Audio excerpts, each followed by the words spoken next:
Hello મિત્રો, કેમ છો? આ વિડીયો મૂકવાનું કારણ મારે એક જ છે કે એક પેસેન્જર ગઈકાલે એને જવાનું હતું ટૂરમાં. એરપોર્ટ ગયા પછી ખબર પડી કે પાસપોર્ટ ખલાસ થઈ ગયો છે, એક્સપાયર થઈ ગયો છે. એટલે મારે ખાસ વિનંતી એ કે જ્યારે તમે તમારું બુકિંગ કરતા હોય ક્યાં બી જવા માટે, ટૂરનું હોય કે નોર્મલ ટ્રીપ હોય, તો એ પહેલાં પાસપોર્ટ તમે ચેક કરજો કે ક્યારે એક્સપાયર થાય છે.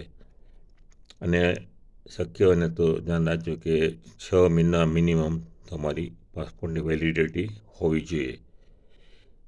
તો નહીં તો પછી નજીકનો ડેટ હોય અને કંઈ કારણસર પ્રોબ્લેમ થાય તો તમારા ટ્રીપના પૈસા કે જવાના પૈસા તમારા બેકારમાં જશે. એટલું ધ્યાન રાખજો.